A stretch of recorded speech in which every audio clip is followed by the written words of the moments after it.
Se eu te dissesse que não importa quanto tu ganha, não é esse o fator principal para o teu sucesso financeiro, isso te surpreenderia?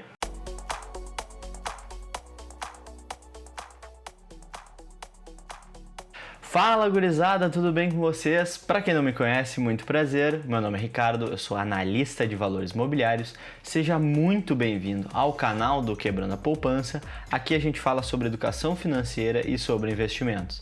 Bom, hoje é dia 21 de dezembro, o momento que eu estou gravando esse vídeo, então se tu quiser me dar um presente de Natal adiantado, por favor, curta esse vídeo e se inscreva aqui no canal. E sem mais delongas, bora pro vídeo. Pode até parecer estranha essa ideia de que não é quanto que a gente ganha que é o fator principal para o nosso sucesso financeiro, mas faz sentido. Afinal, não adianta nada tu ganhar 20, 30 ou 40 mil reais todos os meses se tu vai gastar 20, 30 ou 40 mil reais todos os meses. Por isso que o planejamento e o controle financeiro, eles são tão importantes. Por quê? Porque se tu não controlar nas duas pontas, tanto quanto que sai, quanto o quanto está entrando, tu nunca vai ter o sucesso financeiro, a riqueza material. Aquilo que todo mundo sabe, ou pelo menos deveria saber, é quanto dinheiro entra todos os meses.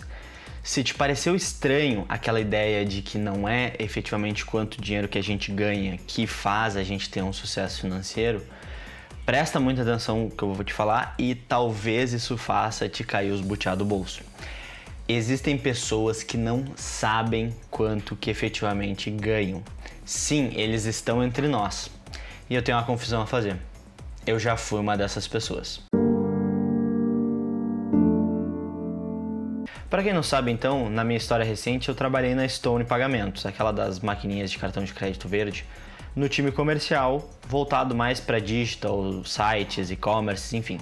E como comercial, eu tinha uma parte do meu salário que era fixa e a outra parte do meu salário que era variável, né? E por causa dessa parte variável, eu nunca sabia muito bem quanto que ia entrar efetivamente no meu bolso. Eu só fiquei sabendo quando fechou o ano e eu fui fazer a declaração de imposto de renda do ano seguinte, e aí eu peguei quanto que eu tinha recebido da Stone e dividi por 12 para descobrir efetivamente quanto que eu tinha ganho em média por mês naquele ano. O que eu fiz para me ajudar a me organizar, já que tinha essa parte de variável que influenciava bastante no quanto que eu recebia?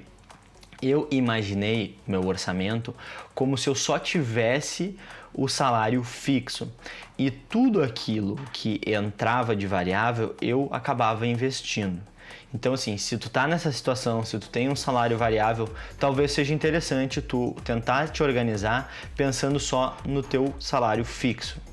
Para que a gente consiga controlar quanto que entra de dinheiro no nosso bolso, a gente tem que saber responder algumas perguntas. A primeira delas é quanto que efetivamente entra. Então, se tu tem uma remuneração variável, essa pergunta pode ser quanto é que é o mínimo que eu ganho todos os meses. A segunda pergunta é quando entra. Por que saber quando entra? Porque idealmente a gente quer que as nossas contas elas vençam depois da gente receber o nosso dinheiro. Porque senão a gente tem que ficar com o dinheiro parado na conta de um mês para o outro para poder pagar as nossas obrigações, o que não é muito eficiente. E por fim, a gente tem que saber identificar quais são as nossas fontes de renda e qual que é a principal delas.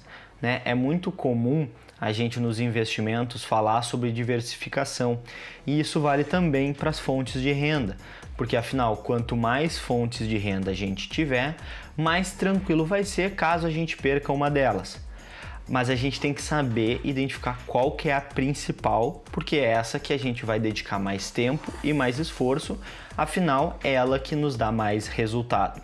Do lado oposto, a gente tem aquilo que a grande maioria das pessoas não sabe responder, que é quanto que sai de dinheiro todos os meses, A maioria só tem uma ideia vaga de quanto que gasta mensalmente, mas a realidade é que a gente tem que ser bem mais controlado, né, e tem que fazer realmente o trabalho braçal, operacional de lançar o que a gente está gastando.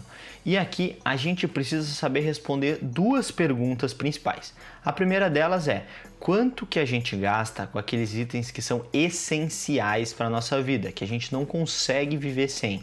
Como, por exemplo, conta de luz, água, telefone ou internet, moradia e supermercado.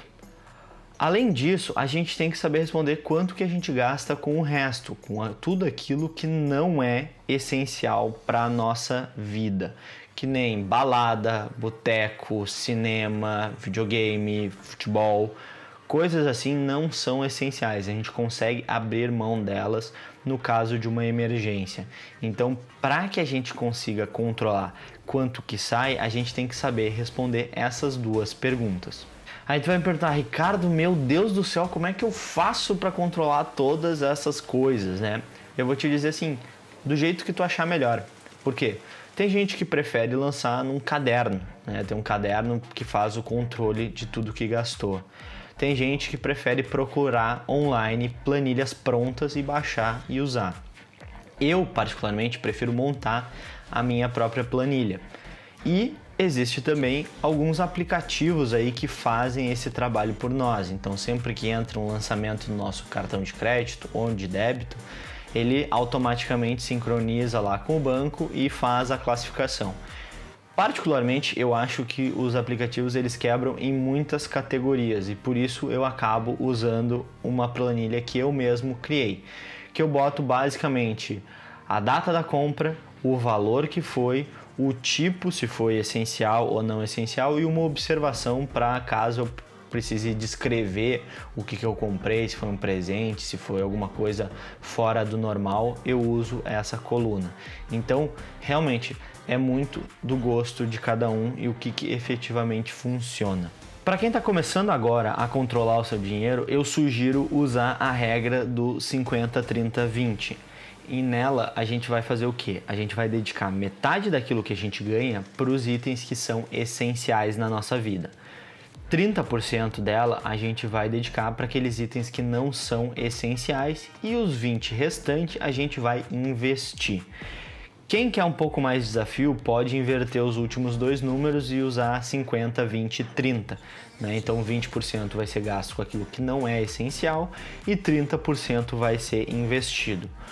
O que naturalmente acontece? Quando as pessoas começam a investir, elas começam a pegar gosto e ver crescer ali o valor que tem na corretora e começam a se animar. Então, naturalmente, essa proporção de valor investido, ele aumenta.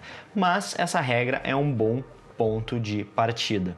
E para finalizar, então, a gente tem que entender que a gente não precisa necessariamente gastar mais quando os nossos rendimentos eles aumentam, certo? Por quê? Porque se a gente consegue viver tranquilamente, né, com conforto, com o nosso padrão atual de rendimento, se por acaso amanhã esse rendimento aumentar em 20%, a gente não precisa gastar 20% a mais no nosso dia a dia, nas nossas coisas rotineiras. A gente pode investir esse valor excedente e com isso aumentar aquele saldo que já era positivo ainda mais.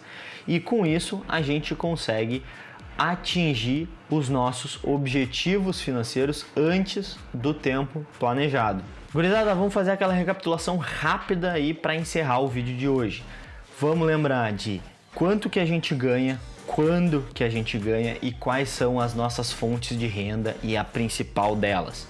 Além disso, controlar quanto que sai do nosso bolso todos os meses para itens que são essenciais e os itens que não são essenciais.